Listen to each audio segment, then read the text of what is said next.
Okay. Afternoon, Green Gathering. Afternoon, Campaigns Field. Okay, my name's Johnny Fluffpunk, poet. I now deal with soft and sensitive issues, like sort of love and that kind of thing. Wasn't always that. I did spend 10 years as a ranting political poet, something which I blame squarely on my then girlfriend's cat, Captain Marmalade. He was a Scorpio. Has anyone here got a Scorpio cat? No? Yeah? You know about them. Scorpio cat, horrendous catnip come-downs. Yeah, one of them is scratched my copy of the first Clash album so badly that when you put the needle on, it jumped 7 times a second and acted like a kind of aural stroboscope. And I had this sort of spontaneous, involuntary, altered state of consciousness, and my body became catapulted to a place called the Punk Zone, which is a kind of cul-de-sac. Come on. Catapulted to a place called the Punk Zone, a kind of cul-de-sac off of the Twilight Zone, which is populated entirely by disembodied entities who've got a problem with authority figures.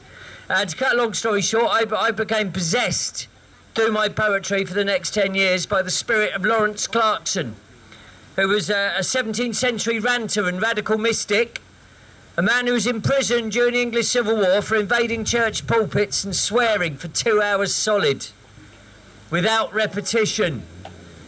And I thought, I'll have some of that. Sorry. And so, yes. And I channeled the spirit of Lawrence Clarkson through my poetry for the next 10 years until I moved to the West Country and I was cured by a shaman who practiced Bristol healing. That's where you get dragged to the banks of the Holy River Avon and a huge bearded ex-docker beats the evil spirits out of you with an empty cider bottle fashioned from pure healing rose quartz. And ever since then, I've written poems about my dysfunctional childhood. This is one of those. This is about my early political awakening at the age of about 15. It's called War on the Home Front. This was war on the home front and I was a squaddy with a body of political opinion gleaned from the sleeves of punk rock records. You're all lackeys of a fascist state, I would cry. Yes, dear, Mum would sigh. Now, why don't you get out of my kitchen and go and put the world to rights while you still bloody well know everything?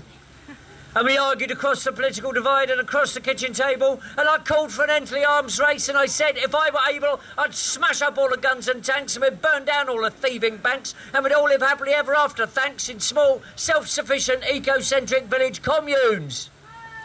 Yeah! And Mum said, yes, dear, a trifle simplistic. Now clear off.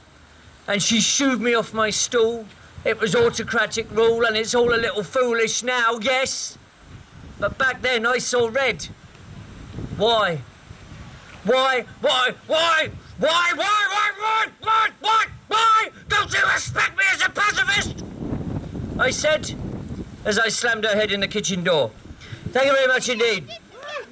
Okay, don't applaud. You are in effect applauding domestic violence. I shouldn't. Next up, Buzz.